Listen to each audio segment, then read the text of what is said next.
Hey everybody, Matt Liebel here with GameZone.com. I'm here with our editor-in-chief, Mike Splechta. What's up, everyone? And as you may be aware, Dying Light releases today, but due to some last-minute review code issues being sent out late, a lot of people haven't been able to get their reviews up on time. So we're just going to give you some early impressions and let you know, is it worth buying? Right. As you're probably well aware, Techland has had some issues in the past with Dead Island. Yes.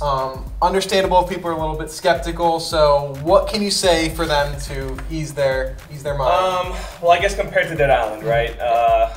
Is it better? Is it worse? I would 100% say that right now we're both actually obviously only a few hours in. Yeah. We're actually at the same part. And I would say so far it is absolutely better than Dead Island. Yeah. It doesn't seem as clunky. The movement is much smoother. The animations look great. Even stuff like the weapon animations just look a lot smoother. So yeah, I would say so far definite improvement over Dead Island. For me, Dead Island was always the weapon, the slow weapon hitting. This is a little bit slower, but it's smoother in my opinion. Right, and this also has, I'm not sure if Dead Island had this, but it has a stamina bar. So no, I think Dead Island had a stamina bar. But I'm noticing now with this one especially, because I know the combat was so clunky, Dead Island, like now when you have that stamina bar full, you can kind of wail on enemies really quickly, but then when it depletes, that's when it actually kind of transitions to Dead Island combat where you're like, oh god. Oh god, so it kind of forces you to like go in and go back and kind of play strategically, which I really like. It's cool. Okay. Another big feature in Dying Light is the parkour, the traversal system.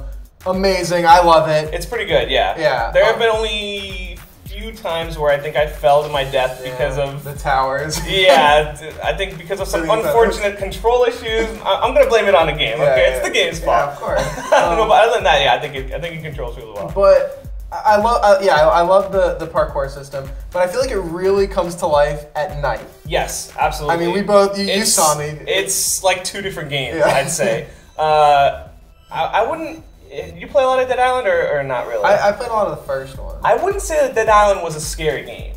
No. I was never like terrified of any of the zombies in Dead Island, but like when the night comes in Dying Light, like it is legit scary. Like I definitely do not want to be around or outside of the safe zones in Dying Light when it's nighttime because it is terrifying. Yeah. And actually we did a video yesterday kind of comparing the day and night in kind of like a humorous way, but as humorous as that video is, it is a super representation of how polarizing the day and night gameplay is. It's super scary. And something we found out recently was that the time does go on and continue. Yes, it's not mission based, so like you can be playing and doing missions, and when it gets dark, you either find a safe zone or you're doing those missions in the dark, and that's terrifying. It's possible. It's definitely possible because the game actually does reward you for playing at night. You get double the agility points, double your survivor points or whatever. So it's like a risk reward thing. Yeah, you can play at night. Yeah.